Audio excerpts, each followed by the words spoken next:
ఒంగోలులో ఓట్ల రీవెరిఫికేషన్ కి బ్రేకులు పడ్డాయి. ఈవీఎం మాక్ పోలింగ్ నుండి వైసీపీ విత్డ్రా చేసుకుంది. అయితే తాము అడిగిన విధంగా వివిప్యాట్ల స్లిప్లతో సహా కూడా అక్కడ ఓట్ల లెక్కింపు ఉండాలన్నట్టుగా వైసీపీ పట్టుబట్టింది.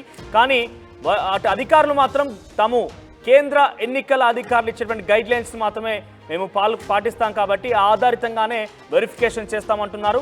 దీంతో మాక్ పోలింగ్ సైతం జరుగుతుందని చెప్పారు అధికారులు. వివిప్యాట్ స్లిప్ల కౌంటింగ్ పై హైకోర్టులో బాలినేని పిటిషన్ దాఖలు చేశారు.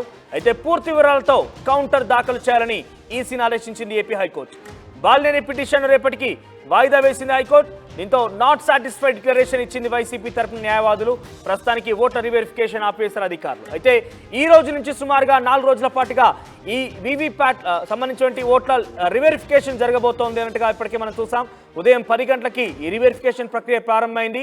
అయితే వైసీపీ తరపున వెళ్ళినటువంటి ఏజెంట్స్ అందరూ కూడా రీవెరిఫికేషన్లో కేవలం ఈవీఎం మిషన్లనే కాకుండా వివిప్యాట్లో ఉన్నటువంటి స్లిప్పులను కూడా లెక్కించాలంటగా వాళ్ళు పట్టుబట్టారు. దీంతో తమకు వచ్చిన గైడ్ లైన్స్ ఆధారితంగానే మేము లెక్కింపు ప్రక్రియ కొనసాగిస్తాం, కానీ ఇక్కడ రీవెరిఫికేషన్లో వివిప్యాట్ల స్లిప్పుల లెక్కింపు ఉండదంటూ కూడా వారు చెప్పుకొచ్చారు అధికారులు. దీంతో వైసీపీ అక్కడి నుంచి వెనుదిరిగింది. వెంటనే బాలినేని హైకోర్టులో పిటిషన్ దాఖలు చేశారు. వైసీపీ తరపున న్యాయవాదులు నాట్ సాటిస్ఫైడ్ పిటిషన్ని అక్కడ తరపున న్యాయవాదులు కూడా నోట్ సాటిస్ఫైడ్ పిటిషన్ని డిక్లరేషన్ కూడా అక్కడ ఇచ్చారు. సో దీంతో హైకోర్టు ఈసీని ఆదేశించింది. వెంటనే కౌంటర్ దాఖలు చేయాలంటగా ఆదేశించిన నేపథ్యంలో ఈ కేసుని ఈ పిటిషన్ని రేపు విచారణ చేయబోతోంది ఏపీ హైకోర్టు. ప్రస్తుతం వైసీపీ తరపున న్యాయవాదులుగా అటు లాయర్ లోకేష్ రెడ్డి, స్వామిరెడ్డిలు, రాములు ముగ్గురు కూడా వాదిస్తున్నారు. బాలినేని హైకోర్టుని ఆశ్రయించిన నేపథ్యంలో రేపు ఈ కేసుపై విచారణ జరిగే అవకాశం ఉంది. మా ప్రతినిధి శ్రీనివాస్ దగ్గరికి వెళ్దాం. శ్రీనివాస్, సో ప్రారంభించినటువంటి గంటల వ్యవధిలోనే వెరిఫికేషన్ అనేది ప్రక్రియ ముగిసిపోయింది, బ్రేక్ పడింది. సో ఏంటి మొదట్లో బాలినేని అడిగినటువంటి పిటిషన్ ఏదైతే బాలినేని కోరి కొంత రుసుము కూడా చెల్లించారో ఆ అంశంలో వివిప్యాట్ల లెక్కింపు ఉంటుందనేది చాలా తేల్చారా అధికారులు? వివిప్యాట్ల లెక్కింపు కూడా చేస్తామంటూ వాళ్ళు కన్ఫర్మ్ చేశారా? మొదటి నుంచి కూడా ఒంగోలు నియోజకవర్గానికి సంబంధించి రీకౌంటింగ్, అదేవిధంగా రీపోలింగ్ అని మాక్ పోలింగ్ అని చెప్పేసి వివిధ పదాలతో వస్తున్నట్టు ఒక సస్పెన్స్ కి అయితే ఈ రోజు తెరపడిందని చెప్పుకోవచ్చు. మొదటి నుంచి కూడా బాలినేని శ్రీనివాసరెడ్డి ఒంగోలు నియోజకవర్గంలోని ఆ 12 పోలింగ్ కేంద్రాలకు సంబంధించి ఈవీఎంలు రీకౌంటింగ్, అదేవిధంగా మాక్ పోలింగ్ జరగాలని చెప్పేసి పట్టుబడిన నేపథ్యంలో కూడా దానికి సంబంధించి ఎన్నికల కమిషన్ ఇప్పటికే కొన్ని ఆదేశాలు జారీ చేసింది. ఆ ఆదేశాల ప్రకారమే మేము కార్యక్రమాన్ని అయితే చేస్తామని చెప్పేసి ఇటు అధికారులు చెప్తున్నప్పటికీ బాలినేని శ్రీనివాసరెడ్డి కట్టిన ఫీజు అంటే 5,44,000 రూపాయలు కట్టాము. ఇది పూర్తి స్థాయిలో కూడా మాక్ పోలింగ్ జరగాలని చెప్పేసి కోరారు. దానికి సంబంధించి వారి తరఫున మాజీ మంత్రులు బాలినేని శ్రీనివాసరెడ్డి హాజరు కానప్పటికీ అతని తరఫునటువంటి లోకేష్ రెడ్డి, స్వాములు వీళ్ళు అయితే హాజరయ్యారు. అడిగేది మొదట్లో బాలినేని శ్రీనివాసరెడ్డి అటు కేంద్ర ఎన్నికల అధికారులను ఆశ్రయించినప్పుడు, కమిషన్ ఆశ్రయించినప్పుడు కానీ వివిప్యాట్ స్లిప్లతో కూడా లెక్కించాలని కోరారా?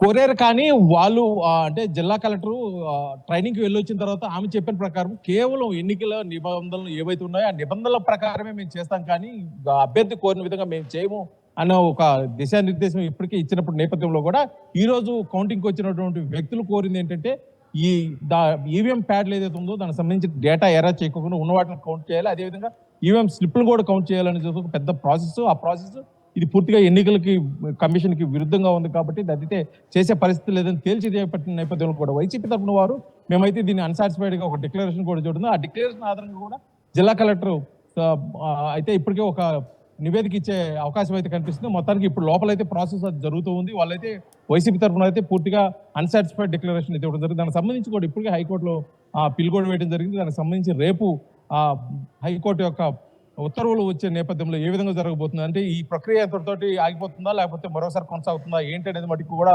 పూర్తిగా వేచి చూడాల్సి వస్తుంది. లోపల ఏం జరుగుతుంది అనేది కూడా పూర్తిగా అధికారికంగా అయితే తెలియజేసిన పరిస్థితి అయితే ఆ జిల్లా కలెక్టర్ ఉంది. ఇంకా జిల్లా కలెక్టర్ అయితే బయటకు వచ్చి ఇంకా ఎవరికేం చెప్పిన పరిస్థితిలో ప్రస్తుతానికి లోపల నుంచి వచ్చిన ఇరు పార్టీ అభ్యర్థులు అయితే వారి యొక్క అక్కడ జరిగిన ప్రాసెస్ అయితే చెప్తున్నారు. వాళ్ళు చెప్పిన ప్రకారం చూసుకున్నట్టు ప్రస్తుతానికి అయితే ఈ ప్రక్రియ ఆగిపోయిందని చెప్పి మనం అనుకోవచ్చు.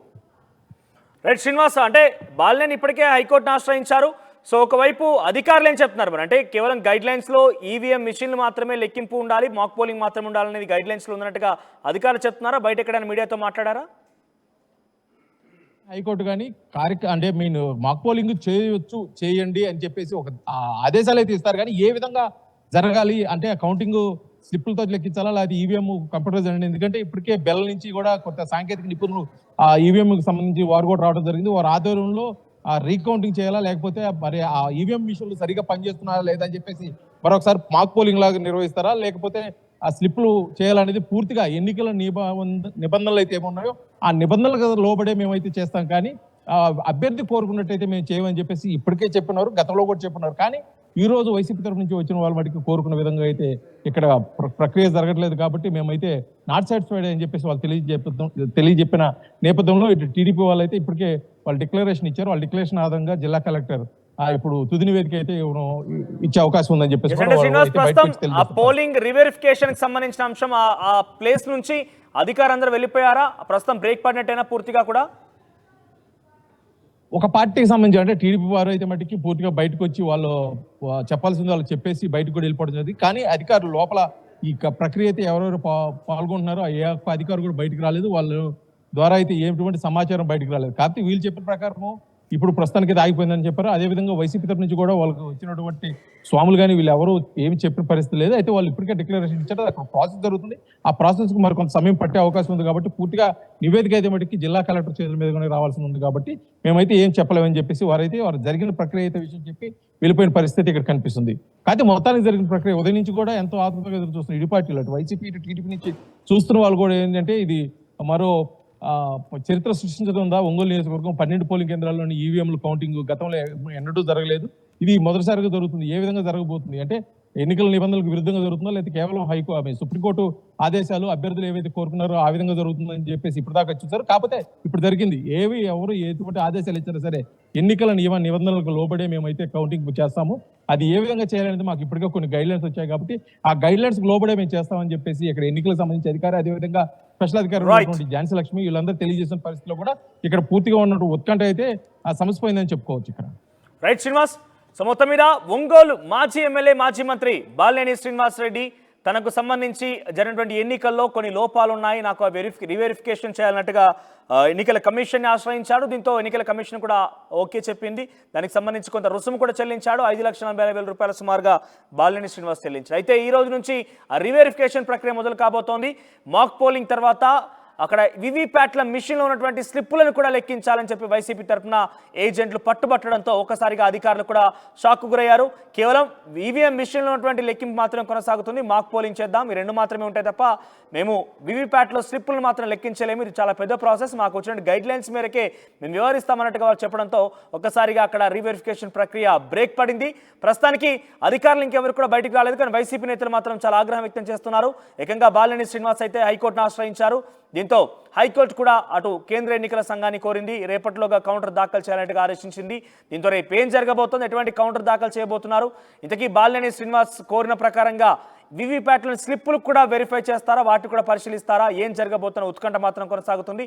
ప్రస్తుతం వైసీపీ తరఫున లీగల్ సెల్ అడ్వైజర్లుగా బాలినేని శ్రీనివాస్ కేసును వాదిస్తున్న అడ్వైజర్లుగా లాయర్ లోకేష్ రెడ్డి, స్వామిరెడ్డి, రాములు ఉన్నారు. ఇక టీడీపీ మాత్రం చాలా తేలికపాటి కొట్టేస్తోంది, మేము మాత్రం చాలా కాన్ఫిడెంట్గా ఉన్నాం, ప్రజలు ఇచ్చిన తీర్పు మేరకు ఈ రోజున ఇక్కడ ఎమ్మెల్యే అన్నట్టుగా దామచర్ల చెప్తున్నారు.